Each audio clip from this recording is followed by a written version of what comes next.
सबसे पहले आपको बताएं कि मुस्लिम लीग नून और पीपल्स पार्टी के हुक्मरान इत्तेहाद ने मखसूस नशिस्तों के फैसले पर नजरसानी की अपील दायर करने पर इत्तफाक कर लिया है।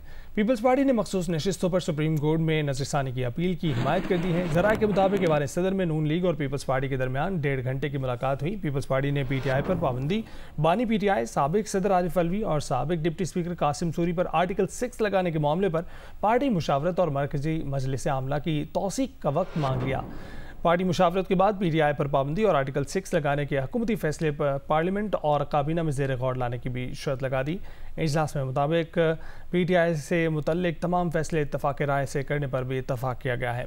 मौक़िफ़ अपनाया गया कि तहरीक इंसाफ का रवैया जमहूरी नहीं है। तहरीक इंसाफ खुद को सियासी जमात कहती है तो रवैया भी सियासी जमात जैसा अपनाना होगा। पीपल्स पार्टी हर आईनी और कानूनी फैसले के साथ खड़ी होगी।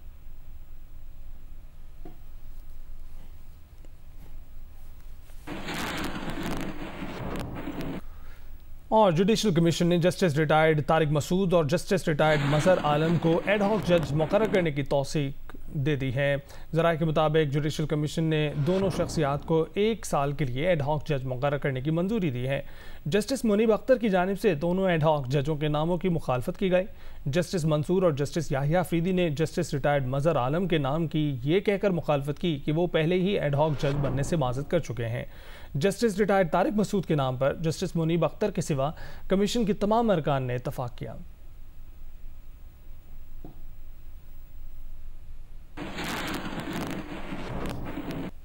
और इलेक्शन कमीशन ने मखसूस नशिस्तों से मुतालिक सुप्रीम कोर्ट के फैसले पर अमल दरामद करने का फैसला करते हुए अपनी लीगल टीम को हिदायत जारी की हैं कि अगर अदालत के फैसले के किसी भी नुक्ते पर अमल दरामद में रुकावट हो तो फौरी उसकी निशानदेही की जाए ताकि मजीद रहनुमाई के लिए अदालत उज़्मा से रुजू किया जाए। नौशीन यूसुफ की रिपोर्ट। इलेक्शन कमीशन का सुप्रीम कोर्ट के हुक्म पर अमल दरामद के सिलसिले में इजलास। तर्जुमान ने अपने बयान में कहा, इलेक्शन कमीशन ने किसी फैसले की गलत तशरीह नहीं की। PTI के इंट्रा पार्टी इलेक्शन को दुरुस्त करार ना दिया और मुख्तलिफ फोरम्स ने इलेक्शन कमीशन के इस फैसले को बरकरार रखा। PTI के इंट्रा पार्टी इलेक्शन दुरुस्त ना थे, इसके नतीजे में बल्ले का निशान वापस लिया गया, इसलिए कमीशन पर इल्जाम तराशी इंतहाई नामुनासिब है। PTI मखसूस नशिस्तों के केस में election commission Peshawar high court और सुप्रीम कोर्ट में पार्टी न थी। Chief election commissioner Sikandar Sultan Raja की ज़ेर सदारत इजलास ने एक सियासी पार्टी की जानिब से चीफ इलेक्शन कमिश्नर और मेंबरान इलेक्शन कमीशन को मुसलसल और बेजा तनकीद का निशाना बनाने की मुजम्मत करते हुए इसे मुस्तरद कर दिया। इजलास के शुरा का कहना था कि कमीशन से इस्तीफे का मुतालबा मज़ाहिका खेज है। कमीशन किसी किस्म के दबाव को खातिर में न लाते हुए आइन और कानून के मुताबिक काम करता रहेगा। नौशीन यूसुफ, जियो न्यूज़, इस्लामाबाद। और वज़ीर आला पंजाब मरीम नवाज ने सुप्रीम कोर्ट का फैसला मुल्क को गैर मुस्तहकम गढ़ी की कोशिश करार दे दिया। लाहौर में तकरीब से खिताब करते हुए मरीम नवाज ने कहा कि PTI को वो अता किया जो मांगा ही नहीं गया था। अब ये मजीद बर्दाश्त नहीं होगा, इतनी आसानी से ये होने नहीं देंगे। ये जो अभी सुप्रीम कोर्ट का डिसीजन आया, ये डिस्टेबलाइजेशन की कोशिश नहीं है तो और क्या है, मुझे इसका दूसरा नाम तो समझ नहीं आता। उन्होंने वो कुछ भी अता कर दिया जो मांगा ही नहीं गया था उनसे। सुप्रीम कोर्ट के उन जजेस ने आइन को रीराइट किया है। आइन और कानून कहता है कि आप फ्लोर क्रॉसिंग नहीं कर सकते, और सुप्रीम कोर्ट के इन जजेस का डिसीजन कहता है कि आप फ्लोर क्रॉसिंग करें। यानी कि जो पहले एफिडेविट आपने जमा कराया है वो नहीं हमारे पसंद का नहीं है, हमारी पसंद की जमात को ज्वाइन करेंगे तो बात बनेगी। एक जमात को फेवर करने के लिए, एक हारे हुए शख्स को फेवर करने के लिए जो आज कौम का मुजरिम है, आप देखिए उसको लाने के लिए आइन को रीराइट कर रहे हैं कि ये तो उनसे तहरीक इंसाफ ने मांगा भी नहीं, वो जो उनको मिल गया है ट्रे में रख के पेश किया उनको, और उनको कहा है कि 15 दिन के अंदर अंदर तहरीक इंसाफ ज्वाइन करो। वो तहरीक इंसाफ जो बतौर जमात पार्लियामेंट में एग्जिस्ट ही नहीं करती, वो अल्लाह ताला को हाजिर नाजिर जानकर एक एफिडेविट जमा करा चुके हुए हैं। उनको कहा गया है कि नहीं वो एफिडेविट ठीक नहीं है, तहरीक इंसाफ को ज्वाइन करो। इस तरह का जो भी फैसला आता है हमें उसको ध्यान से देखना है कि इसके पीछे मुहर्रिकात क्या हैं, इसके पीछे वजूहात क्या हैं। आप कहते हैं कि हम अपने ज़मीर के मुताबिक फ़ैसले करते हैं, आपको ज़मीर के मुताबिक फ़ैसले नहीं करने होते, आपको आइन और कानून के मुताबिक फ़ैसले करने होते हैं। और जहां आप अपने ज़मीर के मुताबिक फ़ैसले करते हैं जो कहीं लिंक्ड होता है तो आइन और कानून का कत्ल होता है। अब ये मज़ीद ना बर्दाश्त होगा और ना करना चाहिए। आपके लिए हम इतना आसान नहीं होने देंगे। इंशाअल्लाह ताला ये हुकूमत 5 साल पूरे करेगी, और अगर इसने किसी ने इसको डिस्टेबलाइज करने की कोशिश की, किसी ने रखना डालने की कोशिश की, किसी ने पॉलिटिकल इंस्टेबिलिटी लाने की कोशिश की तो उसके साथ आईनी हाथों से निपटा जाए। महंगाई की शरह में मुसलसल तीसरे हफ्ते में भी इजाफा रिकॉर्ड किया गया है। हफ्तावार बुनियादों पर महंगाई की शरह 0.76% मजीद बढ़ गई। हफ्तावार बुनियादों पर महंगाई की सालाना मजमूई शरह 24.36% हो गई। एक हफ्ते के दौरान 29 अशिया ज़रूरिया महंगी हुई और 5 के नर्ख कम हुए। इदारा शुमारियात की तरफ से जारी करदा आदाद शुमार के मुताबिक एक हफ्ते के दौरान चिकन फ़ी किलो 38 रुपये 29 पैसे महंगा होकर फ़ी किलो कीमत 373.25 रुपये से बढ़कर 412 रुपये तक पहुँच गई। वफाकी हुकूमत और तहरीक लब्बैक पाकिस्तान के माबैन मुआहिदा तय पा गया है। मुआहिदे के तहत पाकिस्तान इसराइली सदर नेतन्याहू को दहशतगर्द करार देकर आलमी बिरादरी से मुतालबा करेगा कि वो नेतन्याहू के मजालिम के सदे माफ़ करे। पाकिस्तान तमाम इसराइली मसनूआत का बायकॉट भी करेगा। मुआहिदे के मुताबिक तहरीक लब्बैक पाकिस्तान ने छठे दिन इस्लामाबाद रावलपिंडी के संगम फैज़ाबाद इंटरचेंज पर धरना ख़त्म कर दिया। तहरीरी मुआहिदे के मुताबिक फ़लस्तीन में पाकिस्तान की इमदाद बढ़ाई जाएगी। हुकूमत फिलफौर फ़लस्तीन की ग़िज़ाई इमदाद भेजे और 31 जुलाई तक 1000 टन तक तिब्बी और ग़िज़ाई मदद फ़लस्तीन भेजेगी। हुकूमत पाकिस्तान डॉक्टर हाफिज़ सदीकी की रिहाई के लिए भी कोशिशें तेज़ करेगी।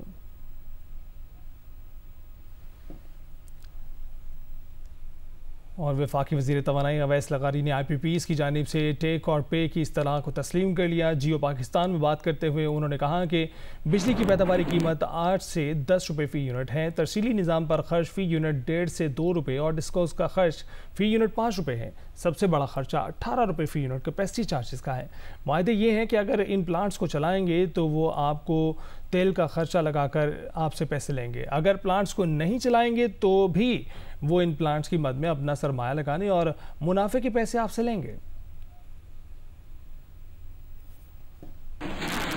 सबसे बड़ा खर्चा है 18 रुपए, जिसको आप कैपेसिटी चार्ज कहते हैं। उसको आसान ज़बान में ये समझिए कि वो प्लांट्स जो हाजिर हैं आपको ऑन करके उसको बिजली पैदा करने के लिए, उन प्लांट्स का खर्चा है। अब हमारे लिए जो सबसे बड़ा चैलेंज है वो ये है कि जो ये कर्जे हैं जिनको वापस करना है पावर सेक्टर ने, इन कर्जों का जो वापसी का जो बोझ है वो किसी तरीके से जो इस वक्त बिजली सारिफीन से लिया जा रहा है, वो किसी तरीके से हम इस डेट को पावर सेक्टर में से निकाल के कहीं और पार्क करके और पावर सेक्टर के लोगों को न सिर्फ रिलीफ दें बल्कि इसके अंदर कमी लेके आए ताकि ज़्यादा बिजली खर्च हो।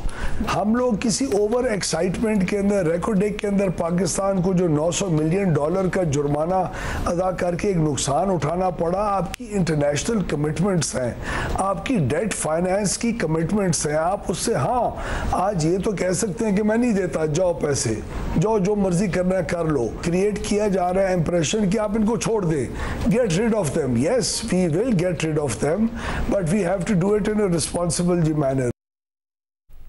और साबिक निगरान वफाकी वज़ीर गौहर एजाज ने एक बार फिर कैपेसिटी चार्जेस पर हुकूमत से इक़दामात का मुतालबा किया है। लाहौर में सनतकारों के हमरा प्रेस कॉन्फ्रेंस करते हुए कहा कि 106 में से 50% प्लांट्स ऐसे हैं जो सिर्फ 10% बिजली बना रहे हैं। इनमें 25% कोई बिजली नहीं बना रहा लेकिन कैपेसिटी पेमेंट पूरी ले रहे हैं। हमें ये निज़ाम कबूल नहीं है कि बिजली बने ना बने, प्लांट चले ना चलें, आप उन्हें अरबों रुपए दे दें, 40 ख़ानदानों को नवाज दें और 24 करोड़ अफराद का गला काट दें। इस बद इंतज़ामी नालायकी की गुंजाइश नहीं है। जिससे सस्ती बिजली मिले उससे ख़रीदें। 106 में से 53% प्लांट ऐसे हैं जो कि 10% से कम माल बना रहे हैं, तो 25 ऐसे हैं जो ज़ीरो पे चल रहे हैं और उनको पूरी कैपेसिटी पेमेंट हो रही है। हमें ये निज़ाम कबूल नहीं है कि 40 फैमिलियों को आप नवाज दें और 24 करोड़ लोगों का गला काट दें। हमें ये निज़ाम कबूल नहीं है कि बिजली बने ना बने, ये प्लांट चले ना चले, आप इनको 2,11,200 करोड़ रुपए इस साल भर दें और अगले साल कहें कि हम 2,80,000 करोड़ भर देंगे, जो कि हमारी पाकिस्तान अफवाज पाकिस्तान के बजट से भी ज़्यादा हो। तो हम कह रहे हैं कि हम डिफेंस के बजट से ज़्यादा इन प्लांटों को देंगे जिसमें आधे प्लांट बंद हैं, ज़ीरो सप्लाई दे रहे हैं। अरे कोई निज़ाम सोचें कि ये निज़ाम कैसे चलेगा। और लाहौर की इंसदादी दहशतगर्दी अदालत ने जिना हाउस जलाओ घेराव केस में अपोजिशन लीडर उमर अयूब और जैन कुरैशी समेत दीगर की अबूरी जमानतों में 6 अगस्त तक तौसीह कर दी है। अदालत ने तफ्तीशी को आइंदा समाअत तक तफ्तीश मुकम्मल करने की हिदायत कर दी है। नवीन अली की रिपोर्ट देखते हैं। इंसदाद दहशतगर्दी अदालत के जज खालिद अरशद ने अबूरी जमानतों की दरखास्तों पर समाअत की। अपोजिशन लीडर उमर अयूब, आजम सवाती, मुसर्रत जमशेद चीमा और उस्मा खान समेत दीगर मुल्जिमान अदालत में पेश हुए। दौरान समाअत तफ्तीशी अफसर ने बताया कि अमनो अमान की सूरत हाल के बायस तफ्तीश मुकम्मल नहीं हो सकी। अदालत ने कहा कि अमनो अमान की सूरत हाल तो सिर्फ 2 दिन की थी, 13 माह से तफ्तीश मुकम्मल नहीं हो रही। तफ्तीशी अफसर ने बताया कि 1 मुहर्रम से 10 मुहर्रम तक अमनो अमान की ड्यूटीज में मसरूफ थे। अदालत ने तफ्तीशी अफसर को आइंदा समाअत तक तफ्तीश मुकम्मल करने की हदायत करते हुए तमाम मुल्जिमान की अबूरी जमानतों में 6 अगस्त तक तौसीक कर दी। अदालती कार्रवाई के बाद मीडिया से गुफ्तगू में ज़ैन कुरैशी का कहना था कि वालिद 2 मरतबा वज़ीर ख़ारजा रह चुके हैं, मगर इनके साथ नारवा रवैया रखा जा रहा है। कल इन्होंने जो हद कर दी वो ये कि शाह महमूद कुरैशी साहब की तबीयत नासाज थी। अडयाला जेल में जो डॉक्टर हैं उन्होंने नोट लिख के दिया कि ये फिट फॉर ट्रैवल नहीं है, लेकिन उस नोट को नज़रअंदाज किया गया। जिन हालात से कौम को डराया जा रहा है कि जी यहाँ पे तो इमरजेंसी लग जाएगी और शायद यहाँ पे वो कुछ हो जाएगा जो अभी हमने तसव्वुर भी नहीं किया, तो पूरी कौम जो कुछ हमारे साथ हुआ उसको सह के हम इतना इम्यून हो चुके हैं कि अब हम ये दुआ करते हैं कि अल्लाह ये जो फैसले करने वाले हैं उनको अक्ल और शऊर दे और उनको वो दिखा जो 24 करोड़ आवाम की आंखें देख रही हैं। PTI रहनुमाओं के खिलाफ 9 मई को जिन्ना हाउस पर हमले के इल्जाम में थाना सरवर रोड में मुकदमा दर्ज है। कैमरामैन मोहम्मद रेहान के साथ नवीन अली, जियो न्यूज़, लाहौर। और गवर्नर सिंध कामरान खान टिसोरी ने कहा है कि 50 लाख नौकरियां देने के जो वादे किसी ने और ने किए थे वो बेचारा अंदर है, तो मैं बाहर रहकर वो वादे पूरे करूंगा। हैदराबाद के न्याज स्टेडियम में गवर्नर सिंध आई इनिशिएटिव प्रोग्राम के तहत IT कोर्स में दाखिले के लिए एंट्री टेस्ट की तकरीब के शुरा से खिताब करते हुए उनका कहना था कि गवर्नर हाउस मेन यूनिवर्सिटी का ऐलान सब ने सुना था, क्या वो पूरा हुआ? आज गवर्नर हाउस में IT यूनिवर्सिटी है। क्या 50 लाख नौकरियां और 1 करोड़ घरों में से किसी को एक भी घर मिला? जो वादे किसी और ने किए वो मैं पूरे करूंगा। हैदराबाद के बाद सक्खर, मीरपुर खास, लाड़काना और नवाबशाह में भी IT कोर्स का इनेकाद होगा। आप गवर्नर हाउस में रोजगार स्कीम में अप्लाई कर सकते हैं जहाँ 1 लाख से 1 करोड़ रुपया दिया जाता है और वापस नहीं लेते, कोई सूद नहीं है। गवर्नर हाउस में फ्री मोटरबाइक दी जाती है अगर चोरी हो जाए। गवर्नर हाउस में एक के बाद एक इनिशिएटिव है, राशन ड्राइव, फ्री 100% स्कॉलरशिप। तो ये एक हद परस्त गवर्नर ने करके दिखाया है। महकमा ट्रांसपोर्ट सिंध ने कराची में पीपल्स बस सर्विस के 3 नए रूट्स का ऐलान कर दिया है। हॉक्सबे से टावर तक रूट नंबर 13 22 जुलाई से शुरू होगा। रूट नंबर 12 की बस 23 जुलाई से खोखरा पार की बजाय कायदाबाद और कोरंगी के रास्ते मेमनगोड से टावर तक चलेगी। बहरिया टाउन से नुमाइश चौरंगी तक इलेक्ट्रिक बस का नया रूट EV4 24 जुलाई से शुरू होगा। यूसुफगोड से टावर तक रूट नंबर 8 25 जुलाई से शुरू किया जा रहा है। वजीर ट्रांसपोर्ट सिंध शर्जील इनाम मेमन ने कहा है कि बसेस के नए रूट्स कराची में पब्लिक ट्रांसपोर्ट को बढ़ाने के लिए हुकूमत सिंध की कोशिशों का हिस्सा है।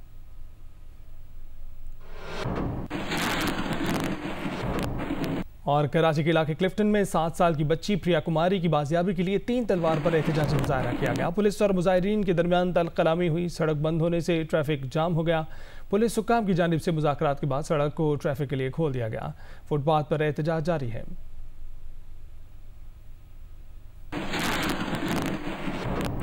Welcome back. वज़ीर आला पंजाब मरीम नवाज के नाम लिए बगैर PTI रुकन सनम जावेद को जमानत देने के अदालती फैसले पर भी तनकीद। मरीम नवाज ने कहा कि एक औरत ने मुल्क कौम और फौजी तनसीबात पर हमला किया, आग लगाई, इंतशार फैलाया।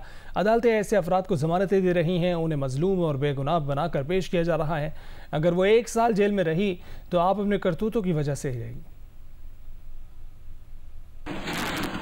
उन लोगों को ये कोर्ट्स बेल्स दे रही हैं जिनको, और उनको मासूम बना के पेश किया जा रहा है, बेगुनाह बना के पेश किया जा रहा है। मैं भी खातून हूँ, अगर कोई खातून बेगुनाह जेल में जाती है तो मुझे भी तकलीफ होती है क्योंकि मैं बेगुनाह जेल भुगत के आई हूँ। लेकिन ये नहीं हो सकता कि एक औरत ने इस मुल्क और कौम पे हमला किया है, इस मुल्क की तनसीबात पे हमला किया है, आग लगाई है, इंतशार फैलाया है, और आप उसको कहें वो मासूम है। उस बेचारी को 2 साल हो गए जेल में बंद हुए हुए।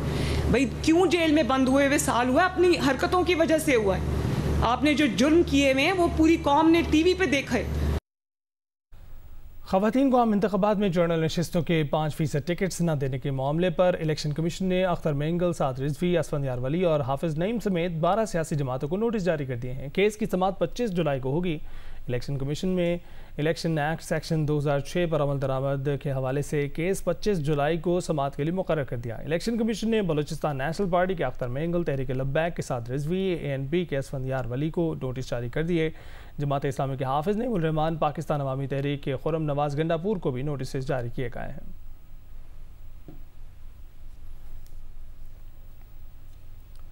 और PTI inter party election case की समाअत मंगल 23 जुलाई को होगी। इलेक्शन कमीशन केसेस की कॉज लिस्ट जारी कर दी गई है। केस की समाअत 23 जुलाई को 10 बजे होगी। बैरिस्टर गोहर और रऊफ हसन को नोटिस जारी कर दिए गए।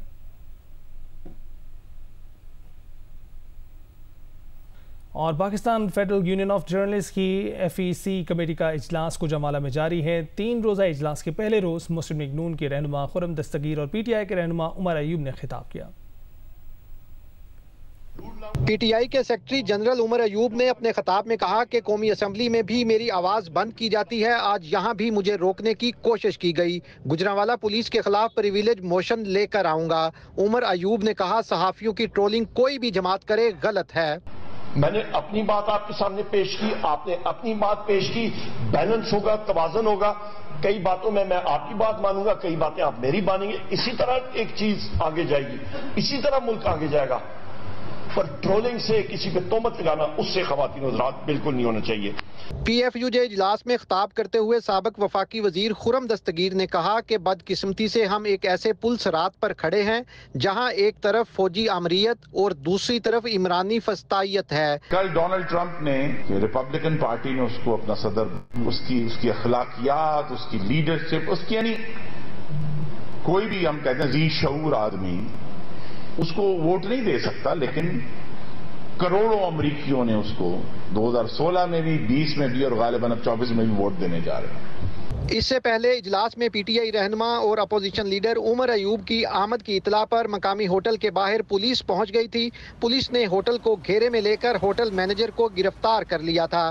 पुलिस कार्रवाई और होटल इंतजामिया की गिरफ्तारी पर सहाफ़ी रहनुमाओं ने अपने शदीद रद्द अमल का इजहार किया और सहाफ़ी एहतजाज करते हुए GT रोड पर आ गए, सड़क को ब्लॉक कर दिया।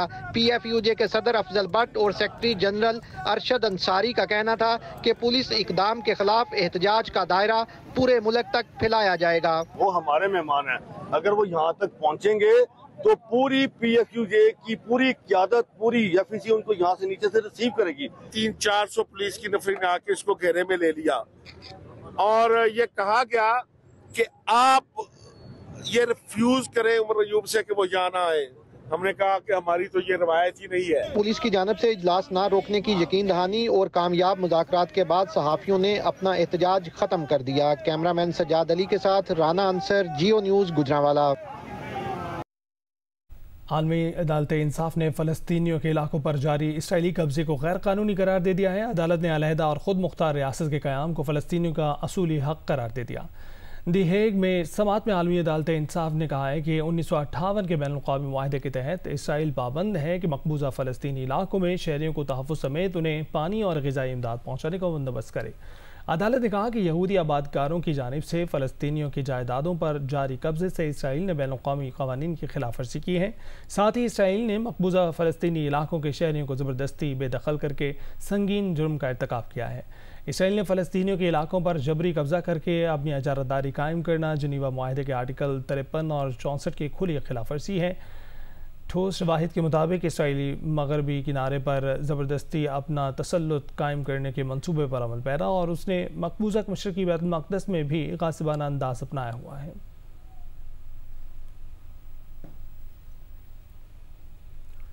बरतानिया की नई लेबर हुकूमत ने फ़लस्तीनी पनाह गुज़ीनों की एजेंसी अनरवा की फ़ंडिंग दोबारा शुरू करने का ऐलान कर दिया है। बरतानिया उन ममालिक में से एक है जिन्होंने 7 अक्टूबर के हमले के बाद अनरवा को फ़ंडिंग रोक दी थी, क्योंकि इसराइल ने इल्ज़ाम लगाया था कि अनरवा के कुछ मुलाजिम 7 अक्टूबर के हमास हमले में मुलव्वस हैं।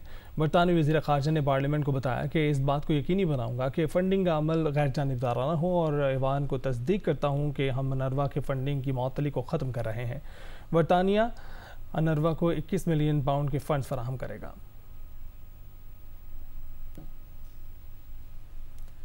और बांग्लादेश में जारी तलबा एहतजाज में हलाकतों की तादाद 75 हो गई है। पुलिस और तलबा के दरमियान झड़पों में 2500 से ज़ायद अफराद जख्मी हैं। जख्मियों में 104 पुलिस एहलकार, 30 सहाफ़ी शामिल हैं। तलबा ने एक जेल पर धावा बोलकर सैकड़ों कैदियों को रिहा करवा दिया, जेल को नजर आतिश भी कर दिया। बांग्लादेश में सरकारी मुलाजमतों में कोटा सिस्टम के खिलाफ तलबा के एहतजाज के बायस सूरत हाल बदस्तूर कशीदा है। तमाम स्कूल और यूनिवर्सिटियाँ बंद हैं। Train service, news channels, mobile phone, internet service मअतल है। अमन अमान के क़याम के लिए हुकूमत ने भी फ़ौज तलब कर ली है।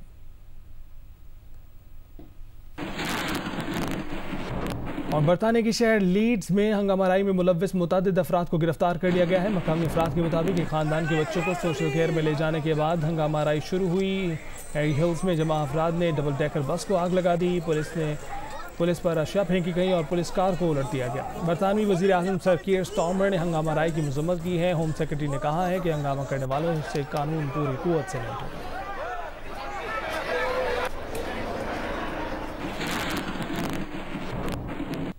और साबिक वज़ीर ख़ारजा शाह महमूद कुरैशी को अडयाला जेल से मुस्तकिल तौर पर कोट लखपत जेल मुंतकिल कर दिया गया है। जेल ज़राए के मुताबिक शाह महमूद कुरैशी के खिलाफ सानिया 9 मई के मुकदमात का ट्रायल लाहौर में चल रहा है। ट्रायल के पेश नज़र उन्हें लाहौर कोट लखपत जेल मुंतकिल कर दिया गया है। अडयाला जेल ज़राए के मुताबिक शाह महमूद कुरैशी के खिलाफ 9 मई के मुकदमात के ट्रायल के पेश नज़र उन्हें अडयाला जेल से कोट लखपत जेल लाहौर मुंतकिल कर दिया गया है। शाह महमूद कुरैशी के मुकदमात इंसदाद दहशतगर्दी अदालत लाहौर में ज़ेर समाअत हैं। जेल ज़राए के मुताबिक शाह महमूद कुरैशी पर 9 मई के दौरान तोड़ फोड़, हंगामाराई और जलाओ घिराव में मुलव्वस होने का इल्ज़ाम है। लाहौर पुलिस से कबल अडयाला जेल में शाह महमूद कुरैशी से 9 मई के मुकदमात की तफ्तीश कर चुकी है। शाह महमूद कुरैशी पर 9 मई के मुकदमात की फर्द जुर्म आयद भी हो चुकी है।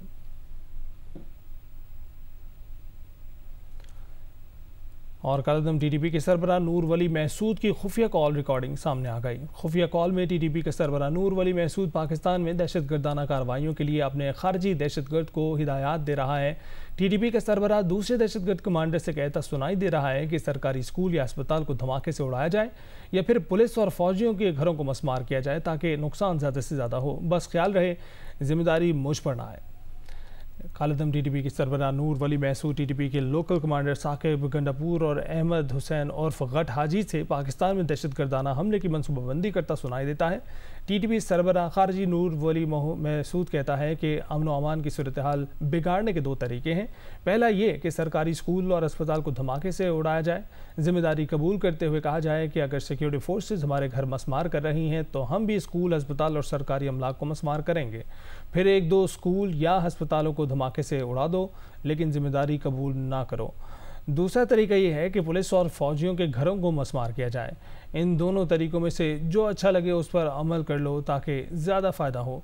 किसी भी तरह मुझे इस कार्रवाई का हिस्सा ना बनाया जाए। खुफिया कॉल में अहमद हुसैन और गट हाजी लोकल खारजी साकिब गंडापुर को हिदायत देता है कि पुलिस, फौज और एफसी के ऐसे घरों को धमाके से उड़ाना है जो बड़े ओहदों पर हों। गैर एलानिया तौर पर स्कूलों को या तो बंद कर दो या फिर धमाके से उड़ा दो, लेकिन ये बातचीत सिर्फ हमारे दरमियान रहेगी, किसी को इसका इल्म नहीं होना चाहिए।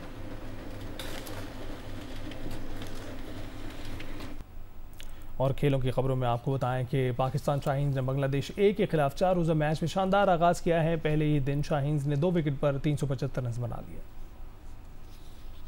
ऑस्ट्रेलिया के शहर डार्विन में 4 रोजा मैच के पहले दिन बांग्लादेश ए ने टॉस जीतकर बॉलिंग का फैसला किया। पाकिस्तानी ओपनर मोहम्मद हुरैरा और साहबजादा फरहान ने 134 रन की बुनियाद रखी। ओपनर मोहम्मद हुरैरा ने शानदार सेंचुरी स्कोर की। वो 18 चौकों की मदद से 161 रन बनाकर नॉट आउट हैं। कामरान गुलाम भी 74 रन बनाकर विकेट पर मौजूद हैं। कप्तान साहबजादा फरहान ने 67 और उमर अमीन 54 रन बनाकर आउट हुए। मोहम्मद हुरैरा ने साहबजादा फरहान, उमर अमीन और कामरान गुलाम के साथ सेंचुरी पार्टनरशिप कायम की। पाकिस्तान शाहीन का स्कोर 2 विकेट पर 375 रन रहा। बांग्लादेश ए की जानिब से रैपन माउंडल ने 2 विकेटें हासिल की। और पेरिस ओलंपिक्स के लिए मुख्तलिफ ममालिक के दस्ते फ्रांस पहुंचना शुरू हो गए हैं। ओलंपिक विलेज एथलीट्स के लिए खोल दिया गया है। पाकिस्तान की शूटिंग टीम का भी ओलंपिक्स में शिरकत के लिए सफ़र शुरू हो चुका है।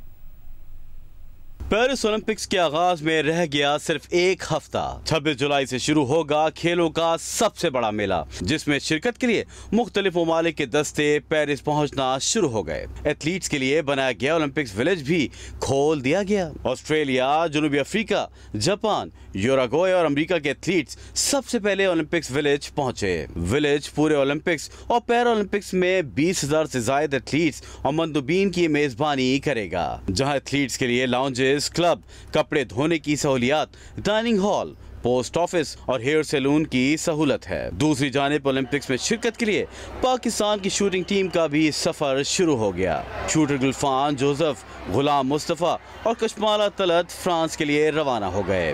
पेरिस ओलंपिक्स की इफ्तिताही तकरीब 26 जुलाई को होगी।